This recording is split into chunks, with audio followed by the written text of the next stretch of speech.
To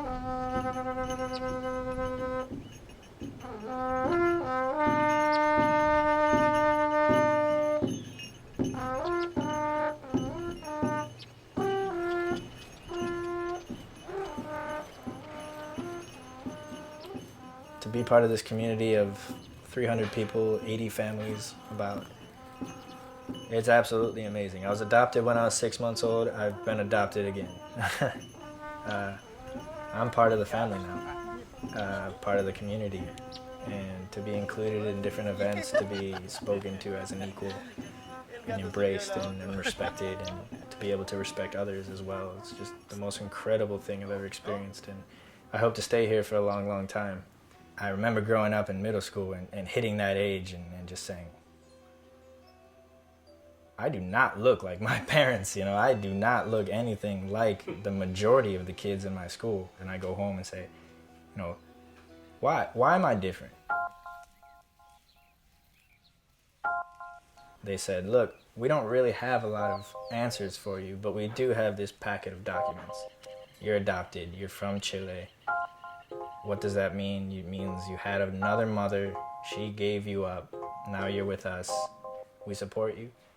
But that's kind of how that conversation went, as I can remember it. At that first conversation, the only thing I heard was, you were given up. So starting just right then, I mean, basically right then, I turned black. I mean, just dark. Walking around, you're a shadow. You have this big black cloud and you hate everything. When I was being adopted, the social worker, the Chilean social worker, apologized to my mother because I was the only baby available at the time. And the actual sentence that my mother told me only a couple of years ago is that this social worker told us, I'm sorry that your baby has to be indigenous. I'm sorry that your baby is Mapuche.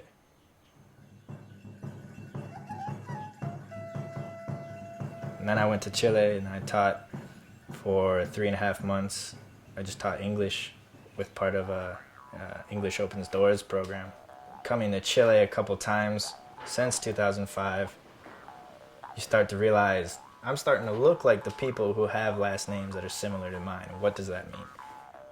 And then sophomore year, that summer, came down and worked with the foundation Chochol, or Chochol Foundation. Welcome to the Mapuche world. I learned a lot about the art, I learned a lot about the culture. I met some incredible people, influential people. I met El Hombre Pájaro, I met the Birdman, and I'll always remember it. And he said, you know what, you're important. Don't forget that, you've got something. You know, you don't know what it is yet, but there's not a lot of people like you. And I get asked to go on a radio show, promote the foundation. So I went to the radio. What's your name? Who are you? My name is Carlos Catrileo when you left. Chris Culbertson in other parts. Do you know how to speak in Mapudungun? No. Do you know what being Mapuche means? No. But I'm Mapuche. How can you say you're Mapuche if you don't know what it means? I don't know. But I'm going to figure it out. Then from there, another radio, and I go on Radio Bajay, talk about my life there. And it's starting to grow big, and people say, oh, I heard you on Radio Viu Viu, I heard you on Radio Bajay. Who are you, man? And then I see 3 women come into the foundation. I said, stop, hold on. A woman just walked in, she's got my eyes, she's got my nose and my face. Give me a second. And at that moment, it hits you. It's like, I was 20 years old, and they scoop me up, it's off the Chochol. And by this time, it's like 8, 9 o'clock at night. Then around 10, 11 o'clock, we reach Chochol, which is a Mapuche community outside of Temuco. And it's dark now, and the bus drops us off, and I'm walking with these women into the middle of nowhere. I have no idea where I am. This is the most foreign experience of my life. And I look up, and there's this big Milky Way galaxy, and just, I'll never forget that, walking on this road. And I enter the house, and this little old man stands up, looks just like me. This is like, hi, Grandpa. Hi, Grandma. I met my grandpa, I met my grandmother. I met all my uncles, my aunts. I met a few cousins. That was big. That was welcome to the new world, man. Your life has just changed. But I hadn't met my mom yet. So that was a Saturday. We're gonna chill on Sunday, meet mom on Monday. But Sunday morning, I get woken up by my aunt. She's shaking me awake. Wake up, wake up, wake up. Your mom's coming. She knows something's up. The whole family's here. That never happens. And she's coming. And I said, no, this can't happen. I'm supposed to meet her. Right? I'm supposed to meet her on Monday. Nope, she's coming right now. So we need to shuttle you to the neighbor's house because she doesn't know you're here. She doesn't know you're in Chile. She doesn't know you're alive. She doesn't know your name. She doesn't know you're American. So it's gonna be a little time for her to take that in before you can come out. So I went to my neighbor's house and I saw this truck pull up on the hill. She got out with what looked like her daughter. And her hair was draped over her face. You couldn't see anything. She walked down, she walked into the house next to me. And later she told me that when she went in, the first thing she said was, "Is he here? You know about my son, where is he?"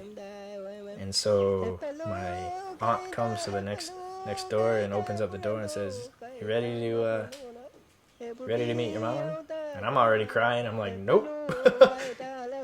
But we're gonna do this, I guess. Here we go. And that's probably the weirdest thing in my life. That I stopped right before I entered the door and I said, "Here you go, man. You walk through the door, your whole life is gonna change. Are you ready for it?" Nope. Can't walk through that door. On the other side of that door is my mom, who I have hated for half my life and wondered about for the other half. And just now I'm realizing that I was so stupid for only thinking about myself. Because her life is going to change and everybody else's life is going to change. My mom, my brother, everybody, my grandma. And then I get pushed through the door. Something on my back, right in the middle of my back, pushes me. And I go through the door. And there she is. And I hug her and I cry and we don't speak for half an hour. Just hugging and crying and crying and crying. And I'm just like, man, I had a whole entire speech ready for this woman. But all I could say was thank you. And the second I said thank you, I cried for another couple days. and that's how I met my mom. That's how my whole life changed, and that's how I went from studying Mapuche to being Mapuche. And I'm proud to say today that I don't apologize for being indigenous, and I don't apologize for being Mapuche. There's nothing to apologize for. Hermanito, no te dejes vencer. Está bien caer, pero es para crecer. Es hora de regalarte un poco de amor para así poder pararte. Hermanito, no te dejes vencer. Está bien caer, pero es para crecer. Es hora de regalarte un poco de amor para así poder pararte. Para nuestra tierra no hay seres limítrofe. Pasa los límites con fe y la gran es catástrofe. En la vida tú eres tu propio profe. Aprovecha el consejo y no lo derroches. Hoy en día los problemas se curan con más problemas y no pensando en una solución real para el tema. El corazón está secuestrado, perdido, escondido. Parece que le dieron pastilla y un cuento pa' que esté dormido. Que una niña morena nos acepte es algo turbio. Si siempre la criaron con muñeca de pelo rubio. Se impone un tipo de belleza ideológica como normal. Y si no encajas en ese modelo te hacen sentir mal. Mal visto, yo he visto el mal, pero no me he visto mal. Porque me he visto con el nehuente, mi tierra que es ancestral.